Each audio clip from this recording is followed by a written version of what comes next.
Welcome to another edition of Newsline 360. I'm your host, Andre Huey. On this edition of Newsline 360, we speak to Peter Wickham, political analyst, on the latest political developments in St. Kitts and Nevis. We start off with a discussion on the Msr lawsuit and what political impacts this could have on the Federation of St. Kitts and Nevis.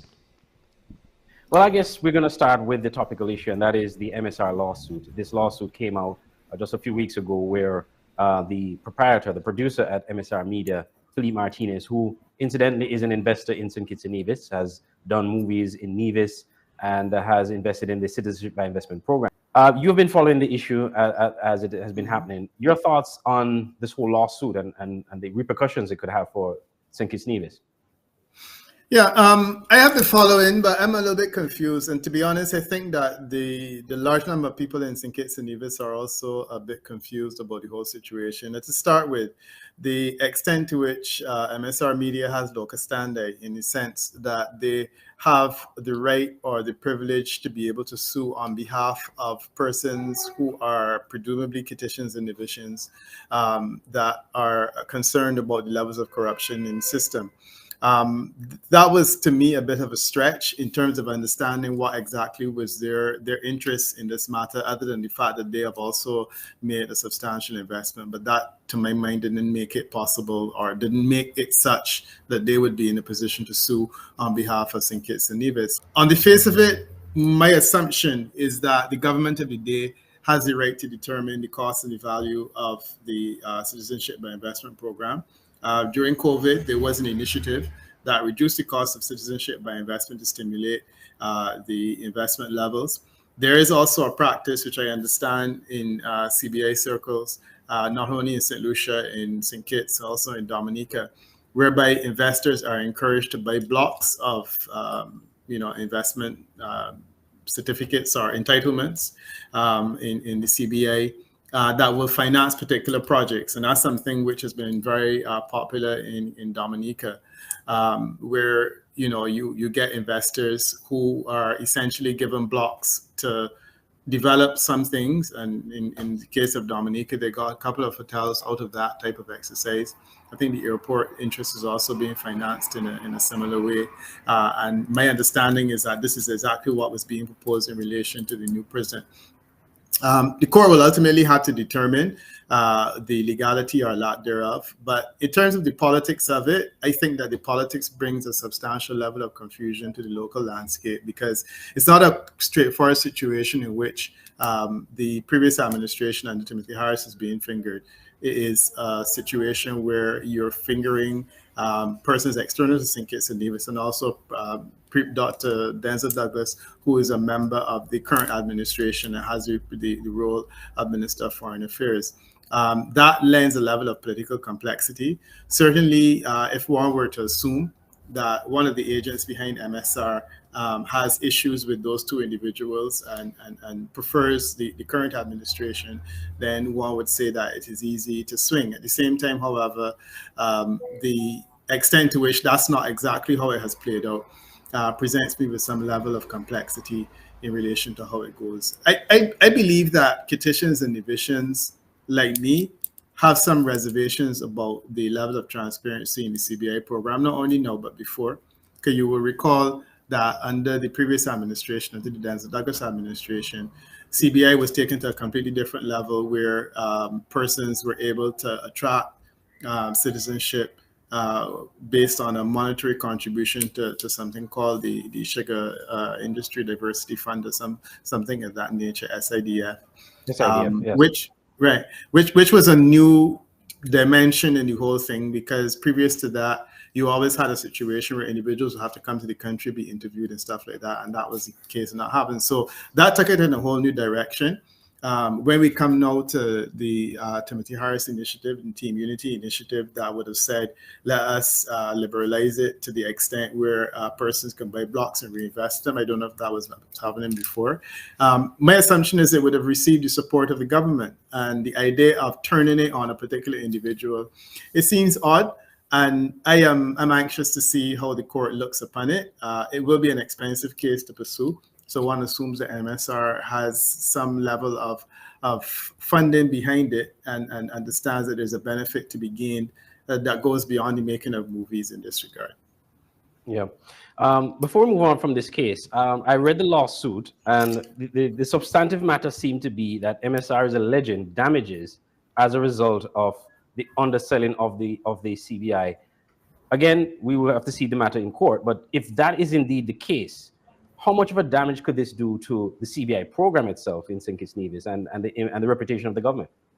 Right, but I mean, Andre, even if you take it at that level, and I think that is interesting information you put on the table. If you're saying that there are levels of corruption in the program, if St. Kitts has a Prevention of Corruption Act, I don't know whether they do or not, but if St. Kitts has internal mechanisms to prevent corruption and charges can be brought under those actions, as is in the case of the Don Valinis matter, where a minister from Barbados was brought up on corruption charges in the United States of America because he had breached Barbadian law.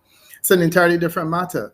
This is a situation in which a private citizen is bringing, or a private person, a private party, a private entity is bringing a matter in civil court overseas, alleging that the corruption has impacted on them. And I'm trying to understand the whole concept of locus standi, which is exactly damage to them. Where have they been damaged, other than the fact that as citizens of St. Kitts and Nevis, they should have gotten more out of this project than was the case. So if it was a straightforward corruption case, it would be easier for me to understand. Having said all of that, though, I think what you're trying to get at is what is the likely political impact. And that's very, very difficult for me to say.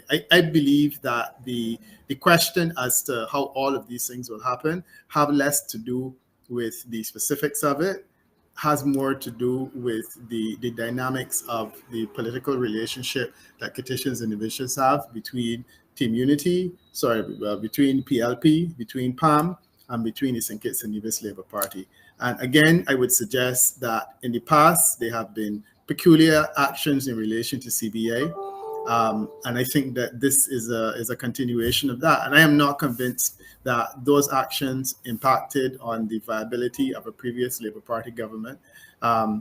I don't believe it will impact on the viability of this one. And certainly, I don't know if it will impact on the viability of a future government of whatever complexion.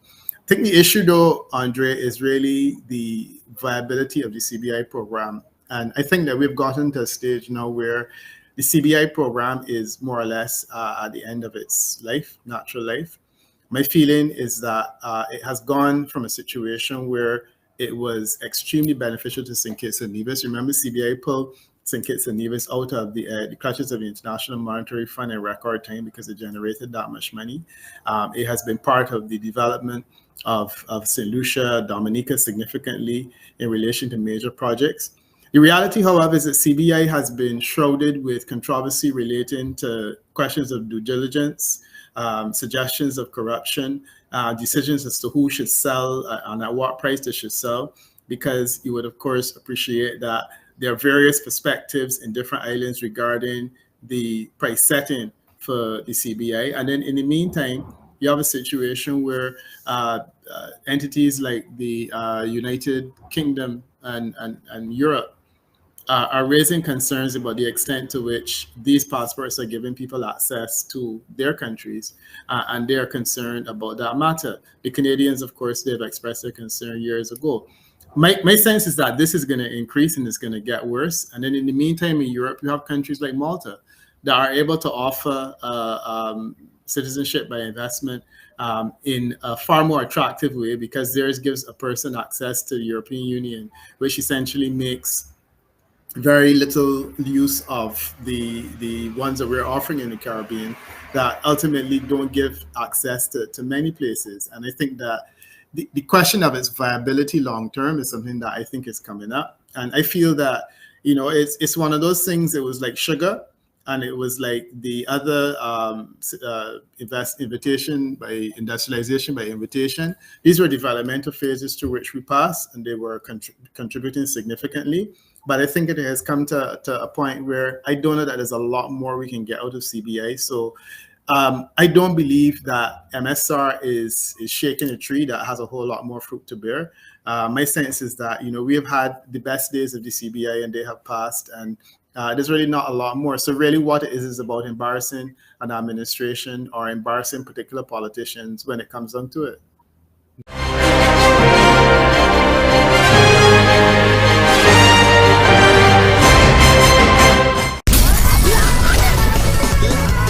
Hey, I'm Mary J. Blige. Alkaline. Hey, I'm Cat from Third World. Nicholas Branker here. I'm Freddie Jackson. You already know what it is, Rose. And this is your boy Ketidan inviting you to our annual St. Kitts Music Festival. Yep, that's right. From June 27th to June 29th, Mary J. Blige, Alkaline, Third World, the Nicholas Branker Band, Freddie Jackson, Rick Ross, and Ketidan will be joining Adamo, Akayu Sweet, T-Bone, I-Tabulous, Easy, Speedy, Pumpa, Nadia Batson, Corwin Dubois, Mr. Mention, Asa Bantan, Small Axe Band, Michael Tasia. This madness in the capital, so I feel like I'm running tongue again. Kabaka Pyramid, Jados, Busy Signal, Tommy Lee Sparta, Capleton, Massacre, Greenhouse Band featuring Mishka, Highlight.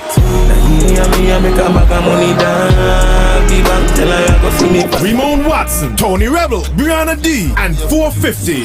Can't style me, mama. Why I check it? Brand new man and next. Find my mama. The 2024 St. Kitts Music Festival at the Warner Park Cricket Stadium, June 27th to June 29th. Big names with bigger vibes. This is where music meets paradise.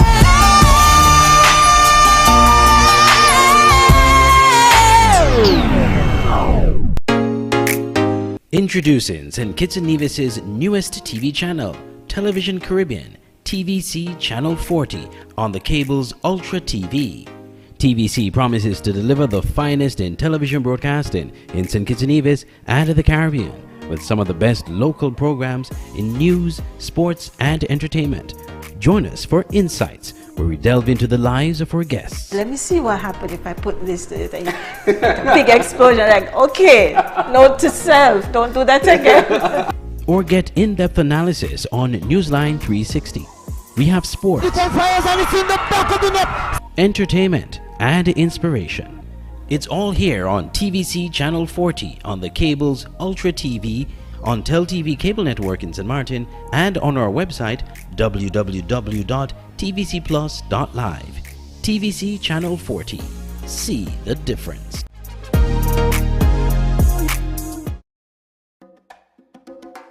So the reason I love the cable, prices are reasonable and affordable, and they give back so much to the community and the country.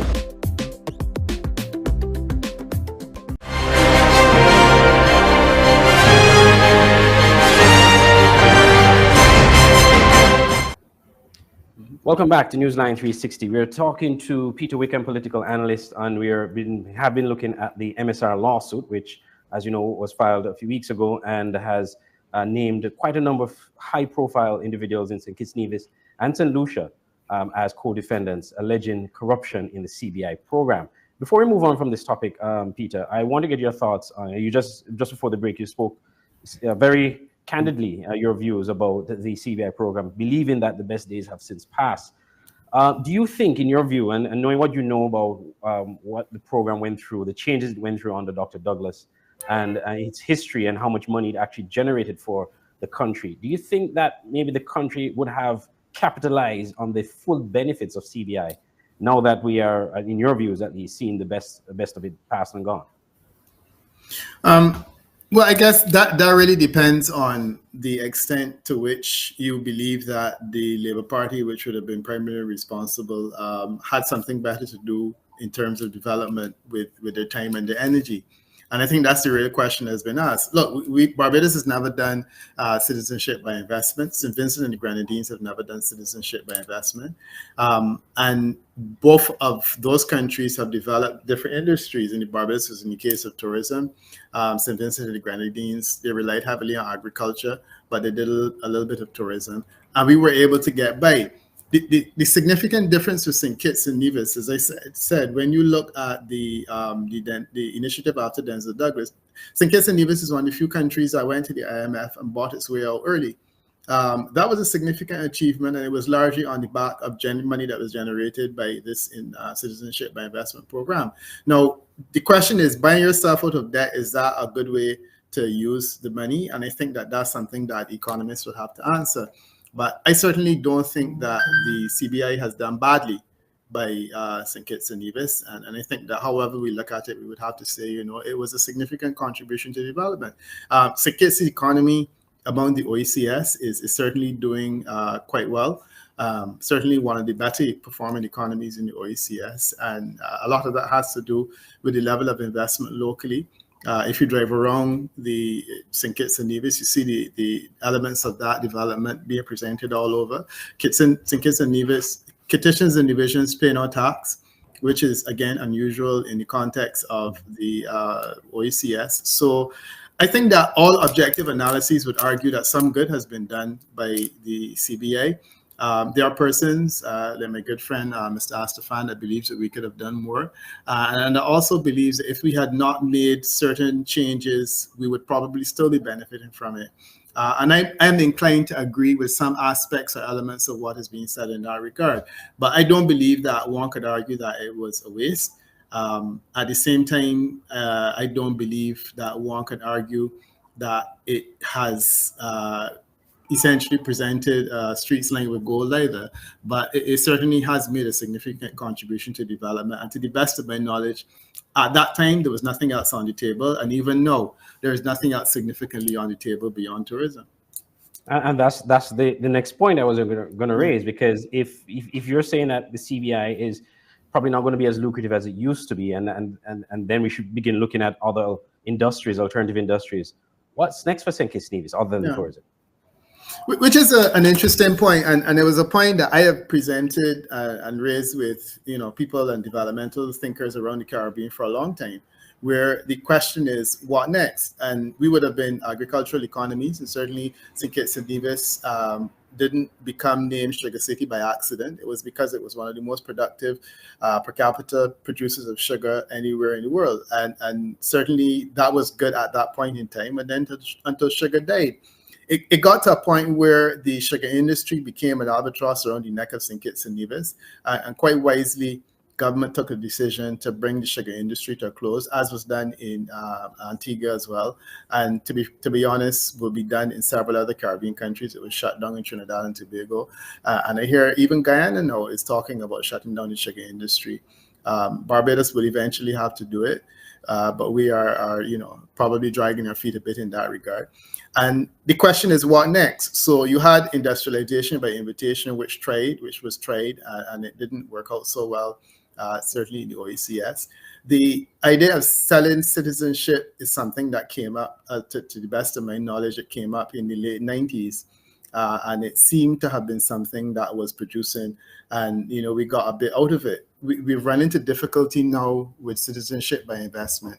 And to all who criticize it, I keep asking, what is the next frontier? And to this day, I haven't heard any other suggestions forthcoming. So tourism seems to be attractive. Tourism is doing well in the case of St. Kitts, especially now. And I think that in Nevis, certainly, MSR is into movie making, which is a variant of tourism. Perhaps movie making can be one of the bases of development in the future. But I am struggling to see anything else that is the next big thing. And I think that future governments need to come up with an idea that represents the next big thing. And they're going to struggle because pretty much everyone in the Caribbean is selling tourism. Every single island is selling a tourism product. And, the question is whose is better, and who can give you more for your money. But the reality is that everyone is selling it. It's being sold in Europe. It's being sold in the United States. Everyone is selling a tourism product. So what distinguishes St. Kitts and Nevis from anywhere else? And then what else can St. Kitts and Nevis export to the world to get the kind of resources that they were able to get from the citizenship by investment in a situation where they were able to buy themselves out of debt fairly significantly. One last thing before we leave this, and just an intriguing fact, which you probably don't know, but St. Kitts and Nevis was actually the first country to start CBI in 1984. Okay. So it's been around for a while, but as you said, it's probably time to look at something else as that is being phased out. Quickly though, it's useful to hear that, Andre, and I appreciate that bit of information, because I always assume it started in Grenada. No, actually, St. Kitts and Nevis started first. St. Kitts and Nevis started. Yes. Okay. But what happened is that in the mid 2000s, under Dr. Douglas, it accelerated and got even more lucrative. So, just one last point on this topic before we go over another break and then shift gears. Going back to the lawsuit, there are actually two lawsuits. So you have the one in the US, but there's also a civil case being filed here in St. Kitts Nevis by MSR Media against the government. It is tied to the scam or the alleged scam. They are essentially saying that or asking for the government to revoke all passports issued under the program that were sold below the prescribed price. Now that, of course, presents a conundrum, because if persons who would have bought into this program or bought into this project at the price that they were sold at, how do you go back to them and tell them, well, this is the actual price, and by the way, we're revoking your passport? How much of a challenge do you think that presents for the government if that case were to be successful in MSR's case? Yeah, I don't think that government can really entertain something like that, because if government does that, then the whole idea of continuity in government, which is something that is a principle that we establish, regardless of whether the government is Labour, it is Labour or Team Unity or PAM or whoever, the government continues. And governments over the years have felt that this is a sacrosanct principle, because if you get into a situation where you're saying, okay, we will nullify what a previous government does in terms of a deal or in terms of a contract, it then means that every single time a government changes, contracts have to come up for negotiation. And governments historically have been very, very careful not to nullify initiatives or actions done by a previous administration, because they appreciate that it not only will it become challenging for them in the future if the government changes again, but certainly it makes it difficult for investors to retain confidence that doing business with the government of St. Kitts and Nevis is essentially that. So I don't really think that's going to go very far. There's an interesting comparative case in the case of Grenada, where one of the passports that was issued and apparently a sum of money was paid for that passport. There were suggestions that it should be revoked in light of, in things that the individual may have done subsequently or the circumstances under which the passport was procured. To the best of my knowledge, that has not been actioned to this day. So I do feel that it will be a problem if government attempts to do that. And I think that they would be setting themselves up for considerably less confidence in the future. But ultimately, the court will have to decide what happens. My sense is that these cases are going to meander. They are probably more a negotiating position for MSR than an expectation that they will be resoundingly successful in the courts. And I think that we are in store for a long legal battle, to be honest. Yeah. And what does this mean for, MSR is an investor in the country. They have a business here. Apart from just the movies, they bought a hotel, and they've been refurbishing that hotel for it to be operational. How do you see a relationship between the government, the current government, and MSR in light of all that has transpired thus far, and that may happen in a few months' time? Mm-hmm.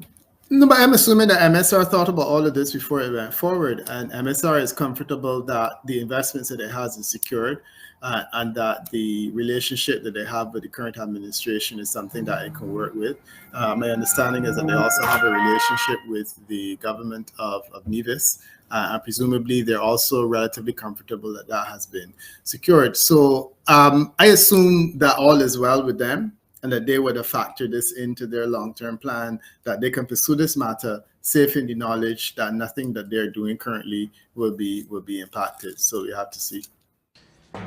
And this is how we end part 1 of our interview with Peter Wickham on this edition of Newsline 360. Next week, we'll be back as we discuss the latest political developments in St. Kitts and Nevis.